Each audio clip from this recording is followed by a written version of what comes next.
नमस्कार दोस्तों। कहते हैं भाग्य का लिखा मिटाया नहीं जा सकता, लेकिन क्या सच में ऐसा है या मेहनत और लगन से भाग्य को बदला जा सकता है? इस सवाल का जवाब एक प्रेरणादायक कहानी के माध्यम से समझते हैं। अगर यह वीडियो आपको पसंद आए तो चैनल को सब्सक्राइब करना ना भूले। तो चलिए शुरू करते हैं। गांव में रामू नाम का एक गरीब किसान रहता था। रामू के पास थोड़ी सी जमीन थी जिस पर वह खेती करके अपने परिवार का पेट पालता था। वह दिन रात मेहनत करता था, लेकिन हर बार किसी न किसी कारण से उसकी फसल खराब हो जाती। कभी बारिश ज्यादा हो जाती तो कभी सूखा पड़ता। रामू के घर की हालत दिन प्रतिदिन खराब होती जा रही थी। एक दिन उसने परेशान होकर अपनी पत्नी से कहा, शायद भगवान ने मेरे भाग्य में गरीबी और दुख ही लिखा है। मैं चाहे जितनी मेहनत कर लूं, कुछ भी अच्छा नहीं होता।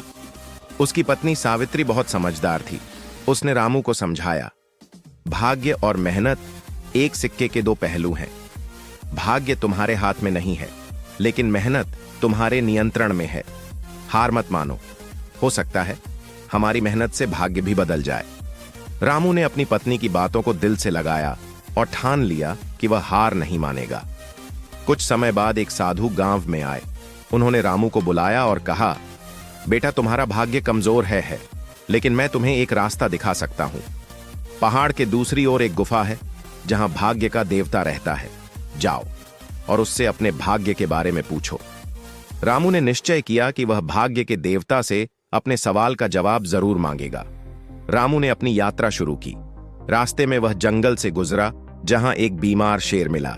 शेर ने कहा, रामू, जब तुम भाग्य के देवता से मिलो तो उनसे पूछना कि मैं इतना कमजोर और बीमार क्यों हो गया हूं। रामू ने शेर से वादा किया कि वह उसका सवाल जरूर पूछेगा। थोड़ी दूर जाने पर रामू को एक बड़ा पेड़ मिला जो पूरी तरह सूख चुका था। पेड़ ने कहा, रामू, जब तुम भाग्य के देवता से मिलो तो उनसे पूछना कि मैं फिर से हरा भरा क्यों नहीं हो सकता। रामू ने पेड़ से भी वादा किया कि वह उसका सवाल पूछेगा। आगे बढ़ते हुए रामू को एक बूढ़ी महिला मिली। उसने कहा, बेटा, जब तुम के देवता से मिलो तो उनसे पूछना कि मेरी जिंदगी में इतनी तकलीफें क्यों हैं। रामू ने महिला से भी वादा किया और अपनी यात्रा जारी रखी। रामू आखिरकार गुफा में पहुंचा। वहां उसने भाग्य के देवता को देखा और उनके चरणों में गिर कर कहा, भगवान, मैं अपनी गरीबी और दुखों से बहुत परेशान हूं। कृपया मुझे बताइए कि मेरे भाग्य में ऐसा क्या लिखा है।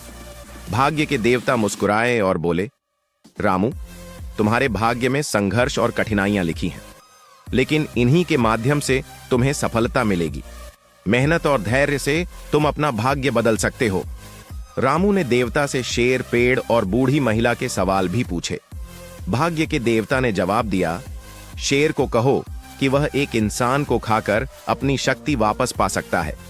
पेड़ को कहो कि उसकी जड़ में खजाना दबा है जिसे निकालने से वह फिर से हरा भरा हो जाएगा। और बूढ़ी महिला को कहो कि अगर वह अब संपत्ति दूसरों के साथ बांटेगी तो उसकी तकलीफें खत्म हो जाएंगी।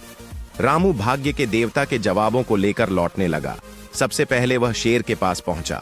उसने शेर को देवता का संदेश सुनाया, तो इसका मतलब है कि मुझे किसी इंसान को खाना होगा और तुम मेरे सामने मौजूद हो।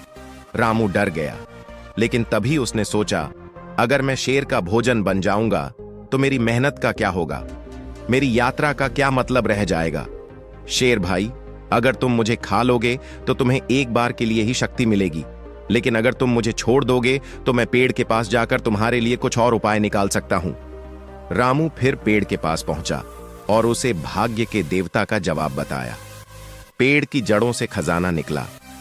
रामू ने पेड़ को धन वापस दिया और उसमें से थोड़ा सा खजाना अपने लिए रख लिया।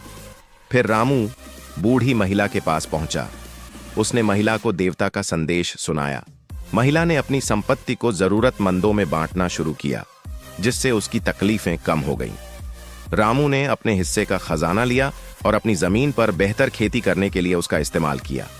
अब उसके खेत लहलहा उठे, उसकी मेहनत रंग लाई और वह अपने परिवार के साथ सुखी जीवन बिताने लगा। कहानी से सिख एक मेहनत ही असली भाग्य है। भाग्य चाहे जैसा भी हो, मेहनत और लगन से उसे बदला जा सकता है। तो धैर्य और समझदारी से समाधान संभव है। हर समस्या का हल धैर्य और बुद्धिमानी से किया जा सकता है। 3 दूसरों की मदद करने से खुशियां मिलती हैं।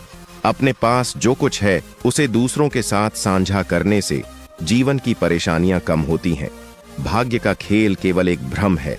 असली खेल हमारी मेहनत, इच्छा शक्ति और निर्णयों का है।